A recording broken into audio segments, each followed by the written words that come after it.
universe, man. I can't really place like one particular place or just tell you exactly the names or the spots where the inspiration springs. You know what I mean? It's all over the place.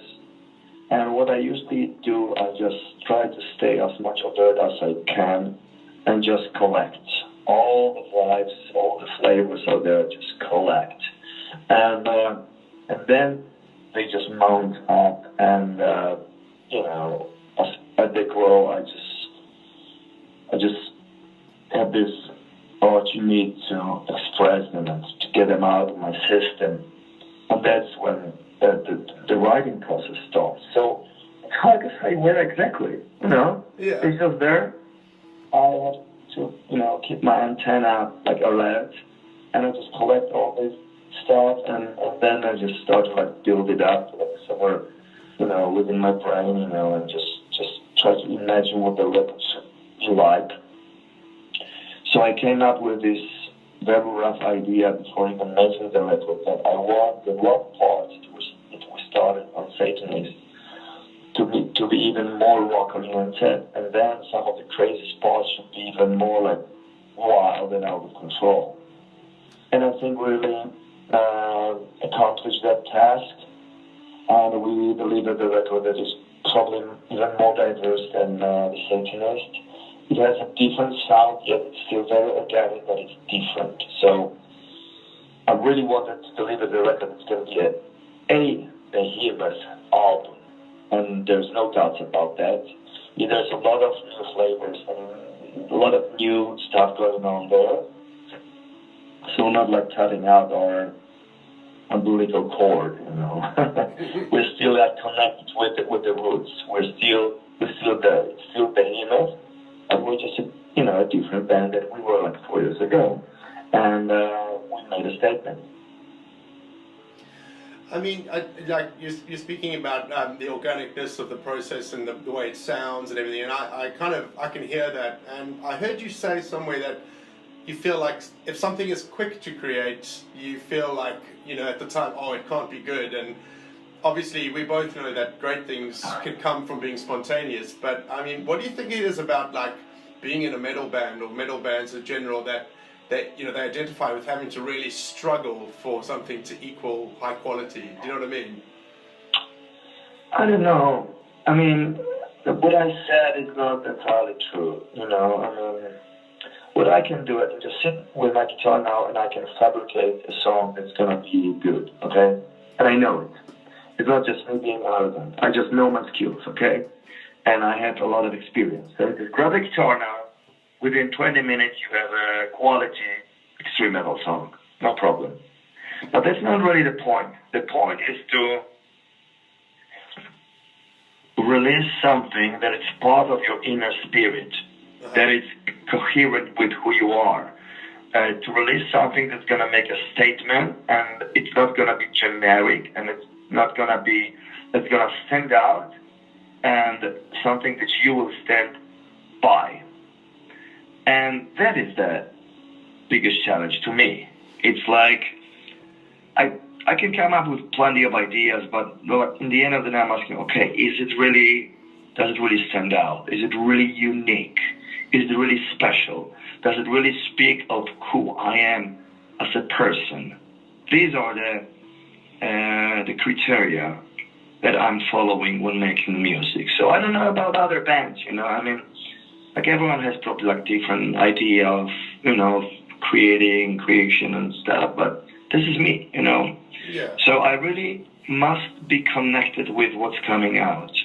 There must be this connection. There must be this meta connection that I have with whatever I do. I must feel it. I have a notorious problem of explaining, like articulating myself and telling, like defining, this is this or this is that, Yeah. You can't really expect me naming things because I don't know it. There's all those things that I do not know, but there's a lot of things that I certainly feel. Okay, yeah, it's kind of hard, like in an interview context to Because I think I get part of where you're coming from, but I'm trying to frame it, with these questions to try and to see what you. No problem, no problem. Hey, push. I mean, eventually I will. It's not that I'm like rejecting that or like I'm saying no. I'm like all I'm saying is that it's very difficult. So sometimes I'll just use some metaphors or I don't know. I'll give you color. You know what I mean? It's like. I might not give you like a dictionary definition of something, but I'll just go around and just come up with something else.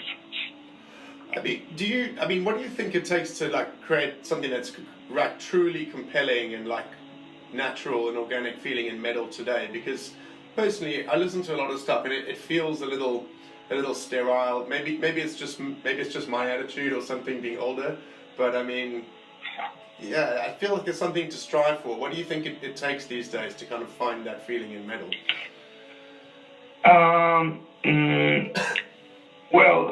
First of all, I think we came to the point where there was definitely like a quality race undergoing a couple of years ago. So this resulted with most of bands trying to sound perfect. In the end, they all sounded pretty much flat, the same, and magical. Yeah. And that's what I mean. We were a little bit victims of that too, around the Evangelion era. Yeah. Okay. So Evangelion is still like one of my favorite records, but I think it doesn't suffer the production. But this was the record, the pinnacle of us trying to fit the general idea of what the perfect production is. While Apostasy, which is not my favorite record, had more charisma and character when it comes to the sound. Mm-hmm. Then with Evangelion, we made songs that I like more. But sound-wise, it's closer to what other bands did at the time. And then with the Satanist, again, we got back to what we really wanted to do with our sound. Again, my favorite songs, as much as I like Evangelion, I like the Satanist songs, but the production was like, okay, this is us. And I remember having this conversation with Brian Slagle, the big boss from Metal Blade, and he really likes to have his input in production of his records. And I remember having this, not really argument, we're just talking and discussing. And he would just suggest some of the guys, and we tried out some other guys. We even tried out Colin Richardson for the Satanist, but he failed after a month, or we failed. Both failed. He was trying to mix Ben Sahar for 4 weeks, and we're never happy. Mm. So this made us realize that we're not meant for each other at this very stage. So we realized that we have to postpone all the release dates and touring and stuff. It was already under working and plans. We had to just go somewhere else because we're not happy.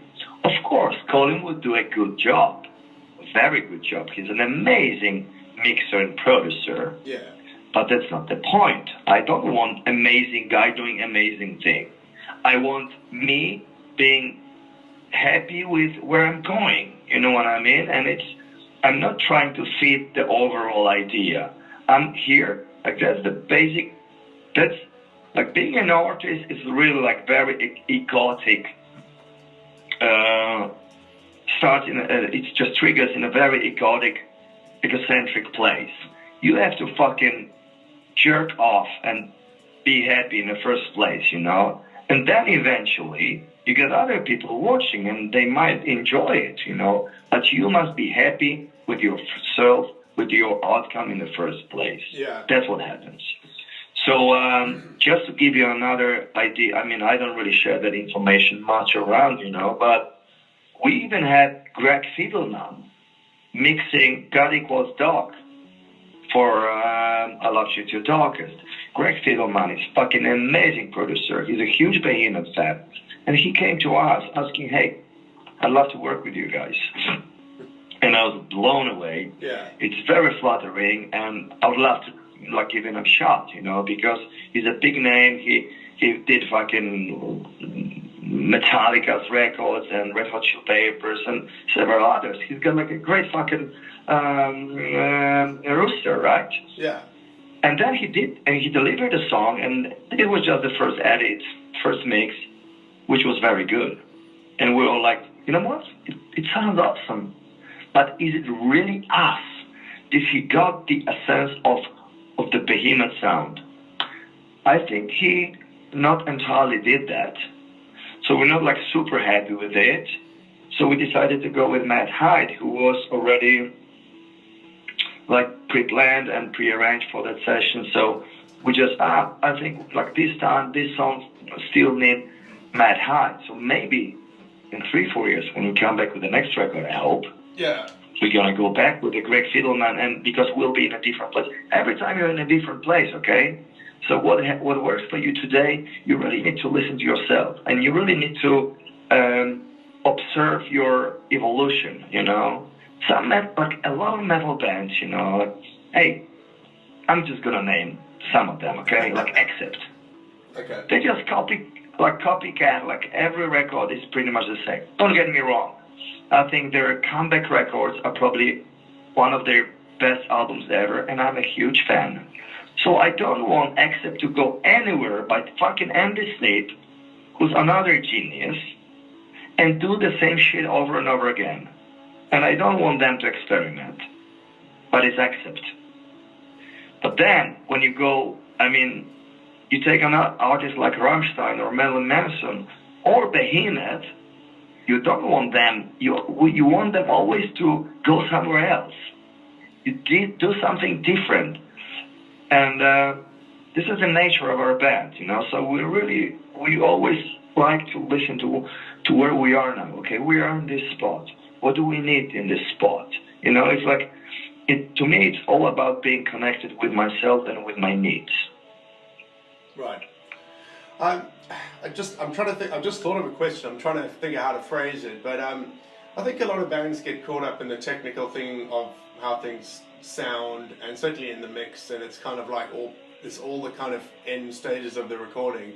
But I mean, would you agree that if you've got like a fucking perfect moment that happens at the front of the microphone, like excluding all of the technical stuff that needs to be set up, that will kind of translate through better to the mix and create something that feels better to the ear? Does that make sense? Mm-hmm. You mean in the studio or in the live? In the studio. I mean, like if someone is truly passionate and they're fucking like really pouring themselves into the moment, and that's captured really well, do you think that will override any kind of technical, I don't know, limitations or technical oversights? Absolutely. I'm the last person to talk like technical like stuff, you know. Yeah. I honestly say that we just had this talk with Infernal lately, and for some reason someone mentioned Satyricon, and we were talking about Frost, like being one of the best, but not in a technical sense, really. You know, he's not one. He's a self-taught, very unique, extraordinary drummer. Yeah. And but just because he's like a homemade, you know, self-made, you know, artist, so to say, he comes up with stuff that makes him so unique that probably most of the drummers that have some, you know, schools finish and whatever universities, they'll never come up with. You know why? Because they are already limited, and he's unlimited because of his lack of academic knowledge, if you know what I'm trying to say. Yeah, sure. Yeah. So I'm like, okay, let me give you another example, you know. I mean, Joy Division, like classic goth, emo, whatever. I don't care about labels, you know, but like absolute classic. They could hardly play. Ian Curtis, he was a vocalist, but was he really like a good singer in a technical sense? I doubt that. But man, how they managed to express this inner darkness through this very cripple tunes. They did it big fucking time. Yeah. Same goes for like the whole genre of like Iggy Pop's, fucking Sex Pistols, The Clashes, like early like Bathory, you name it, you know. And in most cases, like Venom, you know, like first record, then they learn how to play, and that's the moment they started to suck. Right. So there is this fine line, man. I'm not saying I really hope I'm way better musician than I was, let's say, 5 years ago or 10 years ago. But what I try not to overanalyze. I try not to overthink, you know. I still try to listen to my inner artistic spirit, you know. And sometimes, you know, and I really proved this on this recent record, you know. One of my very favorite songs on this record is Barzabel. And I literally play their 2 chords. But hey, it's how you articulate it. It's how you punch the strings. It's how you vibrate it, you know. It's simple, and to me it's so genuine, and I just so stand behind it. And I don't really need to fucking riff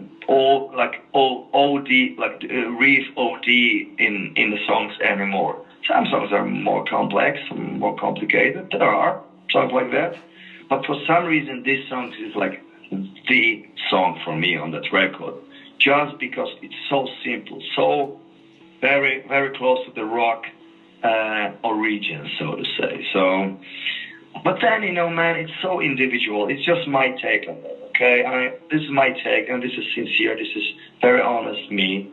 But then, I don't want to say that it's like some universal, you know, knowledge or wisdom I'm revealing here. It's just my take.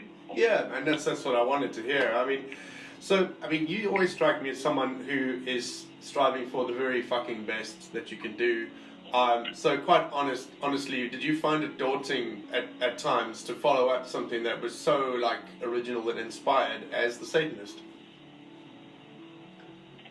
I don't know if I understand you. So I mean, like, were there moments where you were writing new songs? Did you ever have that thought in the back of your head, like, fuck, The Satanist was so good, I expressed myself so well on this album, can I do that again? Or is that not really how you think?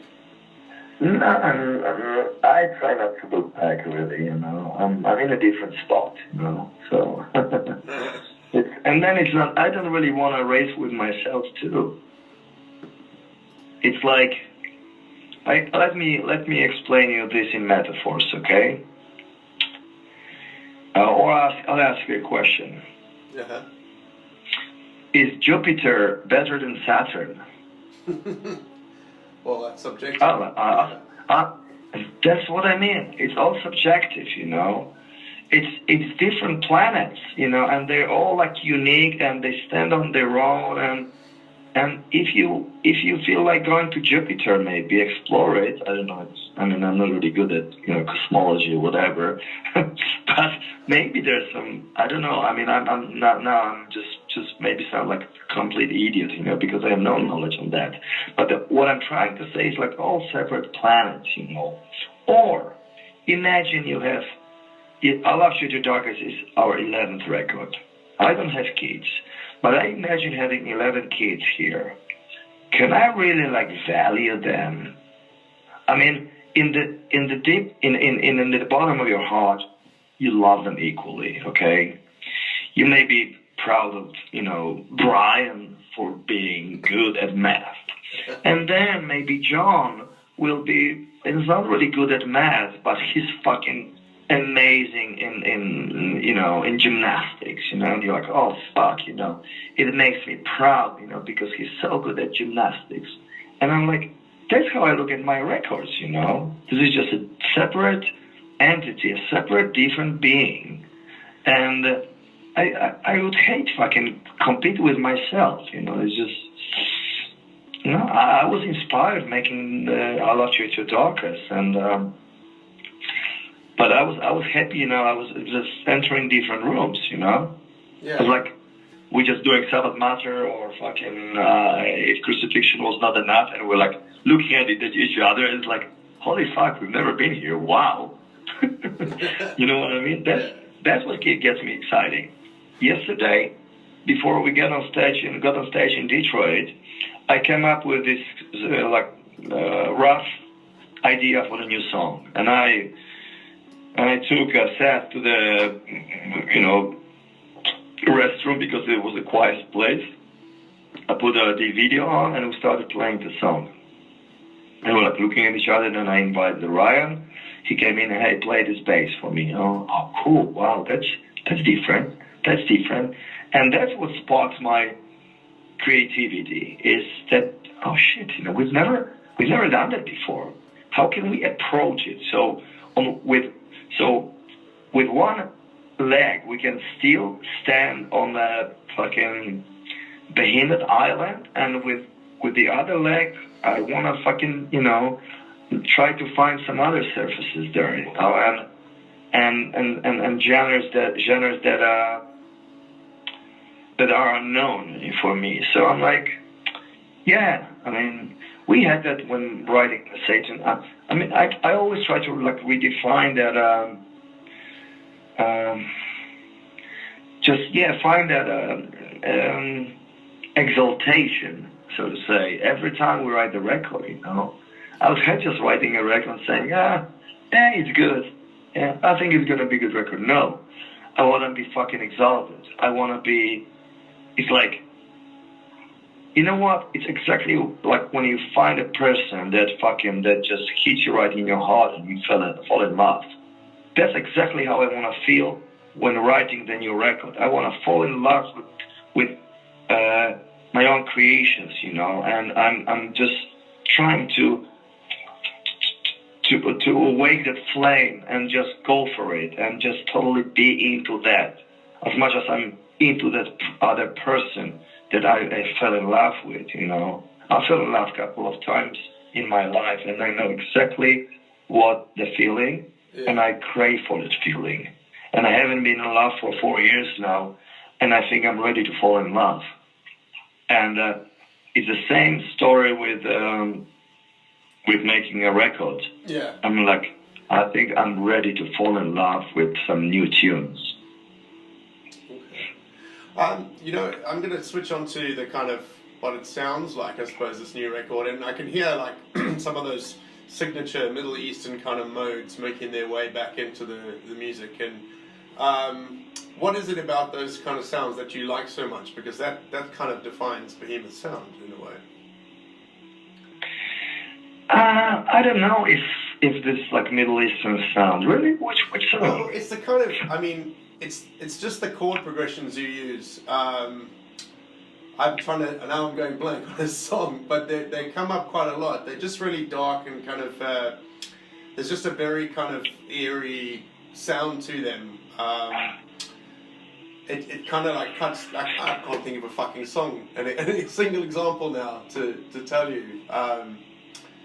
But you've been doing it at least for 3 records. There's just these sounds that come through, and for me, it makes me think of Middle Eastern kind of modes, or like something like Persian kind of. I don't know. I'm not expressing myself. All right. Yeah, I know. I know. If you're talking about the scale that I've been like exploring a lot, yeah. I think I was done with that on Evangelion. I did a lot of that scale on Demigod and Evangelion and Apostasy, and then I somehow dropped that. And I don't think I got back to that, but maybe you were talking about something else. But then again, I don't know, honestly. I'm actually feel very proud saying that. Yeah. I'm a musical analphabet.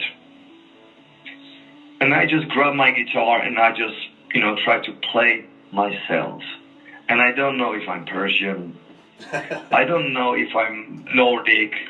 I don't know if I'm Asian, or I probably, because I travel so much and I read a lot and I watch a lot and I meet people that inspire me, I'm probably everything and nothing at the same time.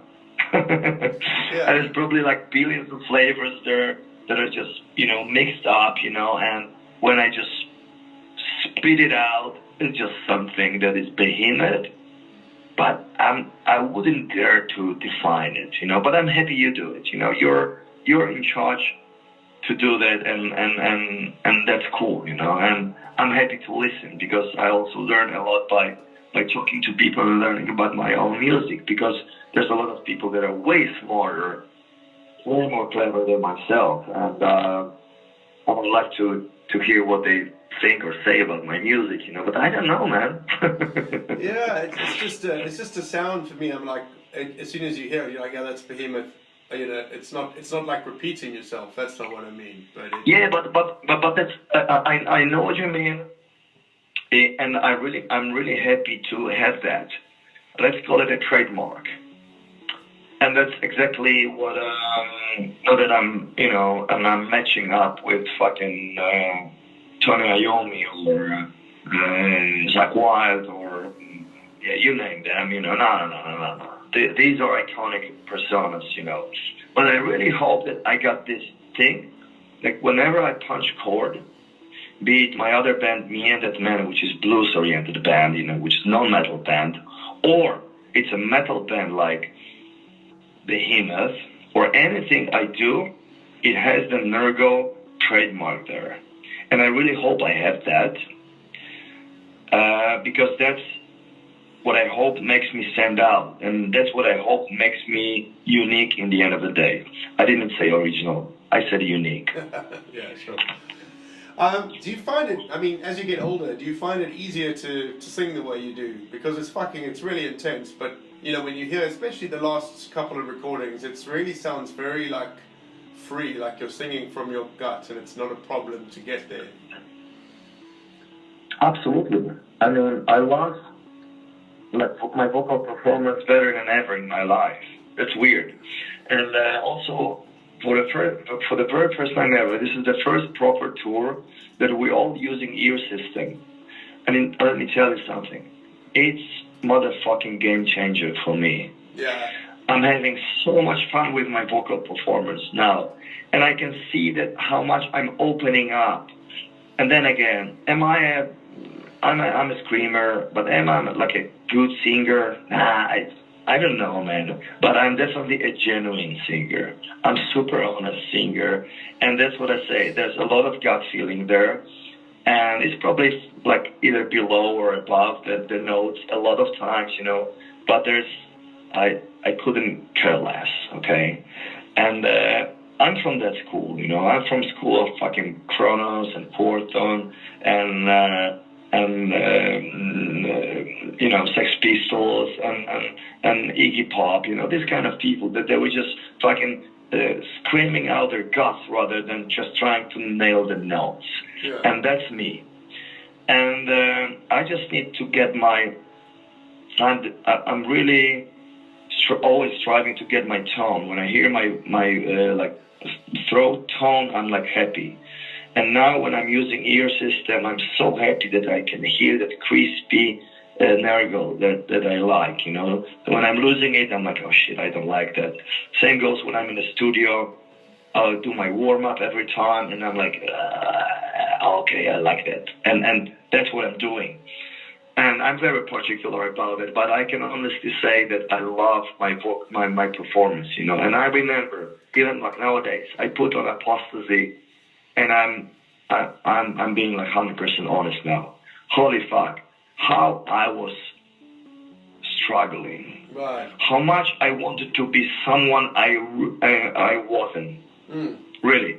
And it's just too boomy, too growly, too I just tried to do something. And then I remember when I had leukemia and I came back and fuck it, I just want to sound like myself, And this is what I am. And then I just fucking, spit it out. And the Satanist was the first record that I was like, wow, I'm honestly, this is the first time I'm so digging my own voice. And I've always been struggling. You listen to Demigod, you see that it's very processed, very compressed. I like it because it sounds very inhuman. It sounds very like beastie, very like out of this world, which is cool for that fact. But you can't really hear the human being behind that. So ever since Satanist and All Up to Your Darkest, these both records, you can really hear the human being singing. And I really like to put the vocal in the mix like the rock bands do it. Yeah. A lot of metal bands, they just blend it with the noise, with the wall, in the wall of noise. I don't like that. I like the rock kind of mix, you know, like AC/DC. The vocal is just wrapped up on your motherfucking forehead. Well, I mean, I'm not to talk about myself because this is about you, but I sing and I'm singing on someone's album at the moment, and I'm finding this, and it's like as soon as I have something to say, the singing becomes so much better and easier.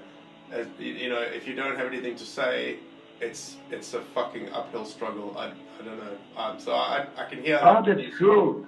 Yeah. Absolutely. If you're singing something that you are truly believe in, that you stand behind the words and the philosophy is like, you know, there might be people that think that you're an idiot, you know, but as long as you are 100% into, or like you are in the music and you stand behind every goddamn word, you're like, I mean, hey, in the end of the day, you're honest with yourself. And that's the bottom line. That's the fucking, that should be like, this is it. That's why I'm here. That's why I go on stage every day, you know, because I believe in what I say. Yeah. I'm going to just switch up. I know I don't know how much time we have, but I just wanted to ask a couple more, like, philosophical kind of questions and about the art as well. Go ahead. So, I've taken lyrics, and lyrics can be taken anyway because they're short little lines, that someone else wrote. But I kind of identify with we are the next 1,000 years, and it's got the lines, we are the ending of all days, we're the next 1,000 years, and the tree of God shall not withstand the ruthless storm, we are the death that rides a pale horse. So those lines are great for me, and is this song kind of about almost embracing humanity's self-destructive nature and just going with it, going where it takes, just going with it, go where it takes us, rather than trying to maybe resist it? Because this seems to be like the core of your, and I'm making assumptions here, but the core of your ethos, that you put forward through. Yeah, pretty much. That's what I wanted to say. Yeah, I mean, at first you start explaining it, and I like your explanation because I never try to force my own interpretation of the lyrics. I really like what people have to tell me about them. But that's exactly, I really want this particular song. I really wanted this to sound very anthemic. Like, hey, here we are. Like, I've just been to a fucking Queen movie, right? Oh yeah. And they're singing "We Are the Champions." So let's think about "We Are the Next 1,000 Years" as "We Are the Behemoth." "We Are the Champions" by Queen. That's exactly how I see that. It's like, hey, this is a statement, So I put a lot of like verses there that sound very classic.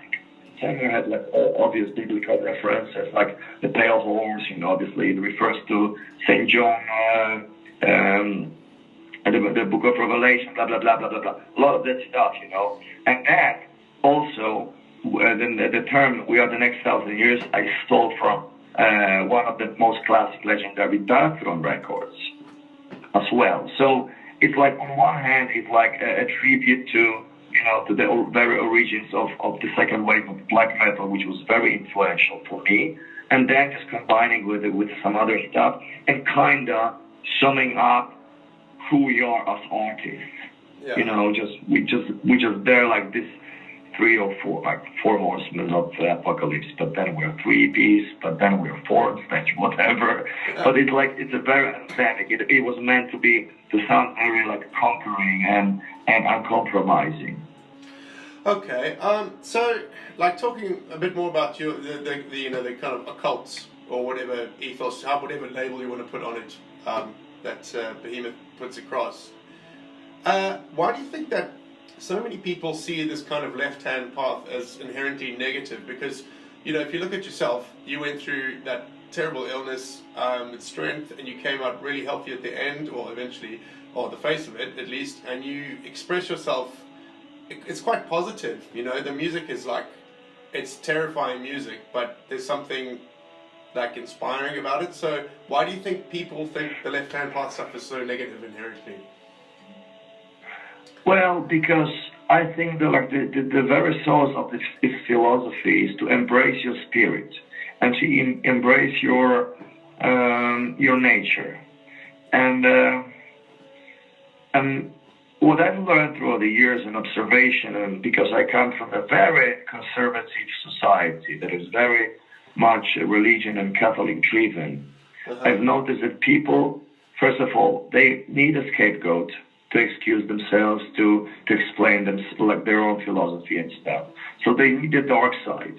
But then again, in philosophy that they bend to is ordering them to castrate their dark side. Okay, that's why they created sin and all these things, because they, it's all about the fear, sin and death and that's a very psychological, and I mean, someone really created that for a certain reason, because religion is there to control people, obviously, and people are too lazy to think for themselves, so they rather bend to something, and okay, no more responsibility, so I don't need to think, so I can just focus on, on consumption and taking crap and eventually getting late and then dying.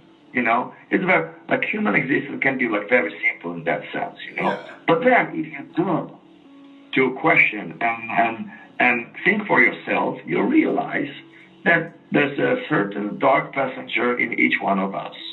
That actually, that quote comes from one of my favorite series, Dark Passenger. I like quoting him because that's exactly what each one of us has. So you can try to erase it. You can try to castrate it. But then I always come up with this, if I have this discussion with people, it's like, oh, there's this negative side of you or whatever. I'm like, hey, look, the duality of human nature. Fucking get naked and stand in front of the mirror. See how you are built. You have 2 legs, 2 balls, or lips, 2 hands, 2 eyes, 2 ears, and so on and so on. And so is your nature. You have 2 kidneys or 1 kidney, and so on and so on. Just look at that as if there is a nature, so it's more like about metaphysics, but it's exactly like that within yourself. So a lot of pagan traditions were way much smarter than the Christians, because they embraced it. They realized that there's a dark side, So they created gods that represent the dark.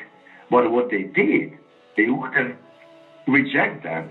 They would still worship them, because hey, they stand for that part of us that is still part of us.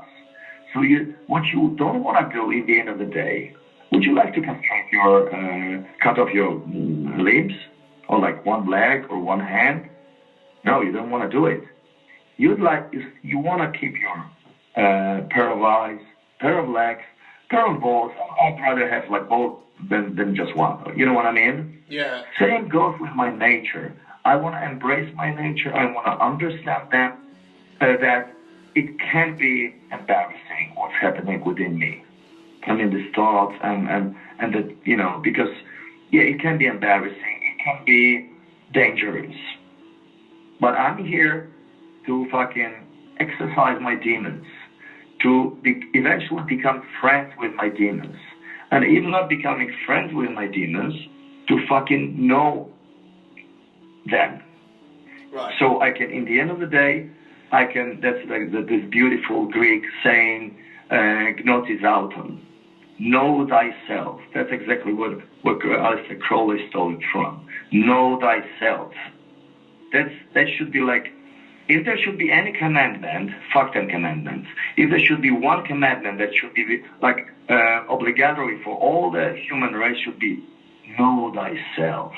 Because once you learn who you are, what your needs, and blah, blah, blah, blah, blah, blah, the world would be just so much better place to live, So, so that's how I see that, you know. So there are certain people who like to see it negative. I met like a long elaborate here, but they like to see that music is negative, you know. To me, it's very vital, it's very uplifting, it's very positive. But then again, I guess it's all where you're sitting. I'm sitting in a very comfortable spot now. Yeah. And what I'm seeing is like every night, I'm seeing a couple of hundred or 1,000 or 1,500 people who can get violent, but only just to release a very vital spirit, you know. Yeah. And well, we adopted Satan, and we adopted a lot of fallen archetypes because they stand for our freedom. You know what I mean? But Satan is actually a Christian invention. You know, if there was no Christianity, if Christianity didn't invade Europe, there'd be a Hellenic system, and Hellenic system would have Dionysus. All hell Dionysus. That's exactly how we sing in one of our songs, Diamonds. You know? Yeah. And then if you approach Christians and say, hey, Dionysus, they'd be like, yeah, well, they'll be indifferent, you know. But Dionysus stands for this freedom, liberation, and conquest and loss, and all that, you know, Christians, you know, associate with Satan and some other like demonic beings. You know what I mean? So like they like to see the world very black and white. So if they want to see us black, fuck them. We choose black. Yeah. You know what I mean? That's why I'm wearing black, you know, because, and again, let's quote Aleister Crowley, we are black to the blind. So if they want to see us negative, let them see it. People will always see what they want to see. I see it actually, don't get me wrong, you know, but to me, what the earth represents is the motherfucking rainbow. Well, I'm going to flip the question on its head a little bit now. I hope this makes sense. But like, there's a lot of focus in, I'll just say, in like black metal and associated arts about how there's a focus on religion that it's like cutting the legs from under people, so to speak. And I fucking totally understand this, but it's almost like the world today, people are kind of cynical in this very sterile way, and it seems like, certainly in England, there's not a lot of people who seem to be religious. And I suppose what I'm getting at is, do you think that it's like that human nature, which can be very dark in itself, will cut the legs out from under itself anyway? You know what I mean? It's not just religion, it's like the way fucking people are. We celebrate who we are, which is great, but then also people are kind of blind with it as well. Do you know what I mean? I don't know. And then it all depends on the societies. You know, you come from England, which is very like super secular society, and it just don't give a fuck, which is cool. Yeah. And I'm kind of envious here because I come from a society. But then again, you know, I'm cool with where I come from, you know, because that's this dichotomy that I bury within comes, was made because I come from Poland, okay? And I think it really depends, you know, on societies. I come from a very conservative society that to me, like, is droning, like, towards this, you know, this thoughtlessness, you know, this backward thinking, and like, oh, what the hell is happening with these people? And then you got other countries, you know, that are getting more secular. And I don't know, man. I don't really want to generalize, you know. I mean, on one hand, the world is going like more religious and just trying to look for some sense, you know. So obviously they choose what's at hand, and religions are at hand. Yeah. 3 biggest monotheistic religions are at hand everywhere. So if you're not Christian or Catholic, you go Muslim. If you live in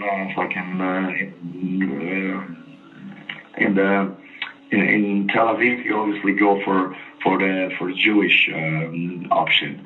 And that's it pretty much, you know. Yeah. But then again, to me, it's like I think I'm quite spiritual person without being religious. You know what I mean? Yeah.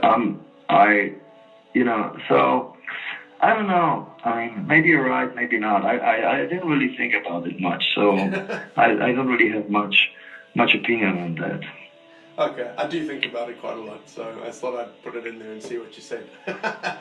I suppose the last question I want to ask you is it's basically more for my editor, because this magazine is about artwork, and I just wanted to see if you could talk about the cover art for a little bit, please. Oh yeah, sure. Yeah, of course. yeah. To me, it's like Rembrandt or like Caravaggio. I don't know. Do you like classic painters like that? I'm not very skilled in art, but I'm very sensitive to art. Okay. Yeah. So I collect art. I buy pieces. I go to auctions and I do that stuff. But would I sit here and elaborate and just play as an artist? No. But I'm very sensitive to certain dark aspects of art, and I fall in love with certain arts every now and then, and I buy pieces. I did it lately when I was in LA. I went to this art show, and I was like blown away by this piece. I don't remember the artist now, some local artist, and I bought this painting and I brought it back home. I own some of the Zdzisław Beksiński. I'm sure you're familiar with this Polish artist. Zdzisław Beksiński, he's a classic, and he was actually murdered like 2 years ago. And I own some of his works and some other like crazy stuff. You know, I love that. But as for the classics, you know, I like it too. You know, especially like on this last round that we did, we carried along this our artist exhibit, which is very classic oriented. You know, because that was the main idea of us getting in the roles of these personas from the very from the most like renowned classic paintings like Caravaggio, Memling, Grünewald, Polish Malczewski, and a few others. And that's what you can see in our booklet, and it's very artsy, it's deeply rooted in art, and it's amazing. You know, so I really like, you know, to making this cross paths, you know, and just connecting art and combining, you know, this very radical concept that we carry with stuff that is mainstream and it's out there, known to all the world, and all the world is worshiping it, and we're like, hey, how about like injecting that? How about like, you know, I like, you know, how radical and extreme metal music can be contagious and can just, you know, overtake something or like steal elements from the mainstream and just mix it up, you know, and make it even more disturbing. I think that's exactly what excites me about being part of this genre, of this scene, you know. So yeah. And if you're asking about our recent cover, this is absolutely, this and Satanist are my absolute like favorite Behemoth album covers. It's 2 different artists. The second last record was done by Dennis Forkas.